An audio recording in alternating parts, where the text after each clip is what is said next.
You heard about my story about what caused my depression to finally come out of my mind. You also heard about the 5 facts I accidentally missed.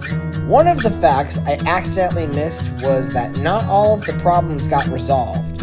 Lots of you are wondering what I mean by getting them resolved. Here's what I mean by getting them resolved. After my grandma sold her house, she moved into a little apartment built onto the back of my aunt and uncle's house with only 1 bedroom, 1 bathroom, 1 sitting room, and no kitchen. The problem with her sharing the same kitchen and walkway as my aunt and uncle is that it's very hard to visit her. As a result, she calls too much. The problem with these excessive calls is that only one person at a time can hear what she's saying. We don't know what she's saying on the other line, so we don't know whether or not an emergency is occurring. In addition, my aunt spends a lot of the time taking care of my grandma, which takes up time from doing fun activities and could even keep me from doing night activities if my aunt and her family are away. My aunt cannot take care of grandma all the time. Worse matters now, at the same time as it being hard to have visitors, she's unable to leave her place anymore and does even more excessive calls. What I mean by getting this problem resolved is this.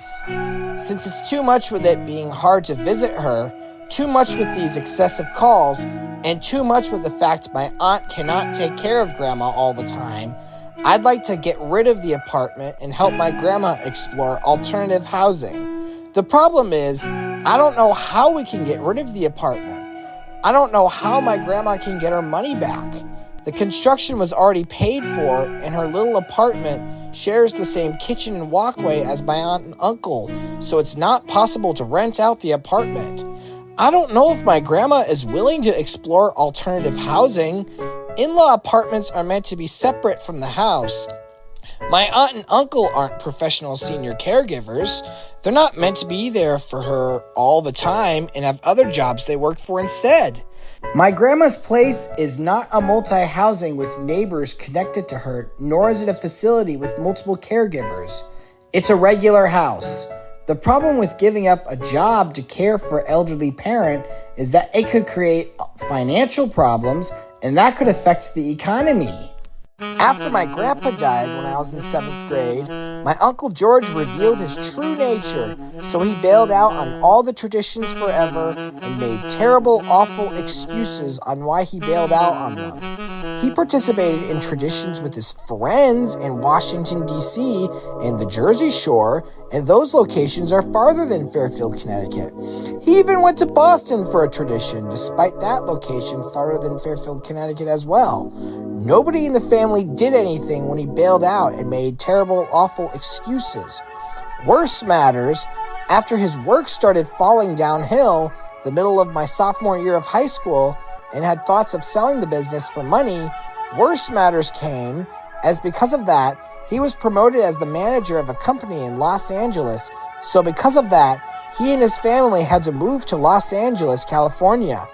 Even worse, with Aunt Darlene no longer working, with my Aunt Diane having to take care of my grandma a lot, and there being no extra bedrooms in the family, it's even harder for George and his family to visit.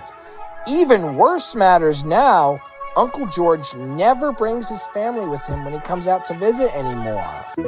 What I mean by getting this problem resolved is this. I want Uncle George and his family to resume coming up for the traditions held by the family. I really want him to fully understand that adults aren't always right, and using being an adult as an excuse to miss this tradition is not a good excuse. I really want him to fully understand that family always comes first, and that friends, long-distance friends, and traveling all come second. The problem is, he lives out on the other side of the country, so I don't know if it's even possible for him and his family to resume coming out for all the traditions.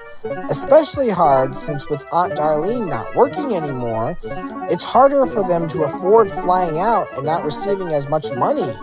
In addition, majority of the traditions were held at my grandma's old house, but my grandma doesn't have a house anymore. My Aunt Diane cannot do all those things that my grandma had at her old house. It's not my grandma's house. It's my aunt's house. It's not a public space open for anyone to throw a tradition. It's a house. My aunt is not a professional at all.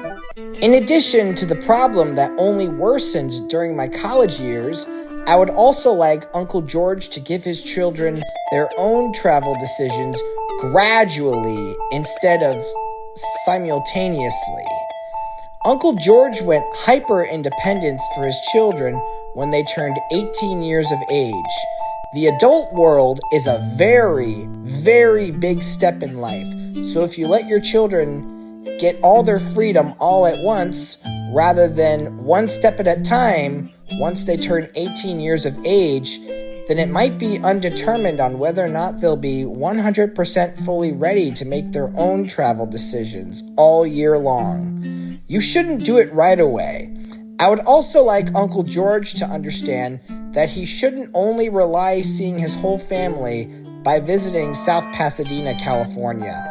The problem with only relying it on going to South Pasadena to see his whole family is that it's not fair if all of this has to rely on one person traveling to their state and the other not traveling to your state. In addition, my grandmother can't fly.